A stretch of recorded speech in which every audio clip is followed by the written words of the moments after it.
I don't think we should wait for children to ask about sex before we start talking about it. I think parents, teachers, schools should be aware about sex education, how to impart it, and particularly in today's day and age, I think it is an essential life skill that must be given to them.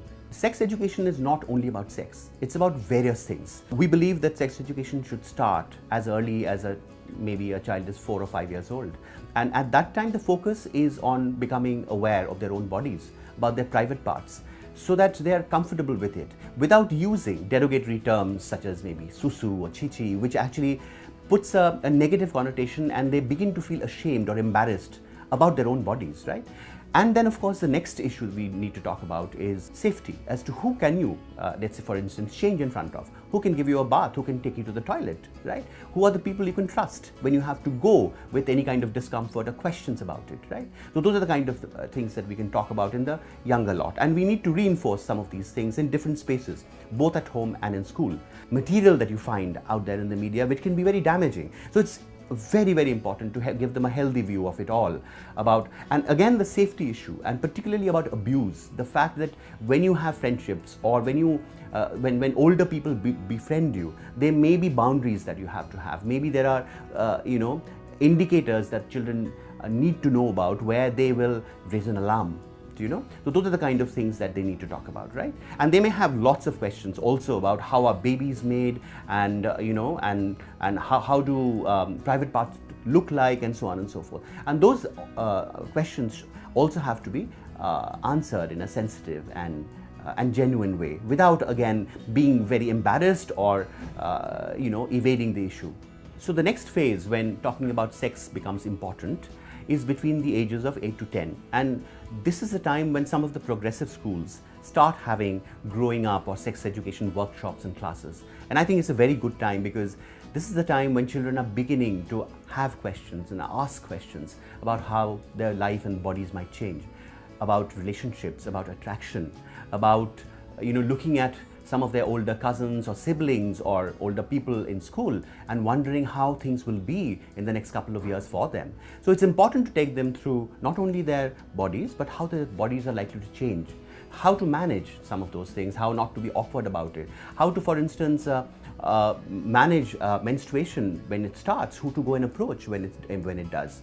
Also, such children of this age are often curious about how are babies produced? What happens between men and women? What happens when you get married? And it's important to address it in a sensitive and perhaps creative way. For instance, there are some parents who take the assistance from, let's say, talking about animals and some of the programs you see in animals, because over there, breeding and mating and how babies are produced are shown in a way that is quite acceptable, and children often see such movies.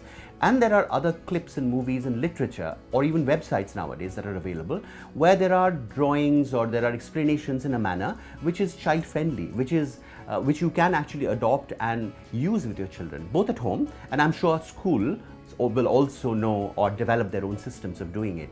So this is another very important part of growing up, and it should become an essential part of education, in my opinion. The third and the last part where sex education becomes very important is adolescence. Now, at adolescence, as you would know, things change dramatically. Their bodies would have changed, their hormones would have kicked in. They begin to look at the world and relationships in a different way. They are now beginning to not only get attracted, but considering relationships.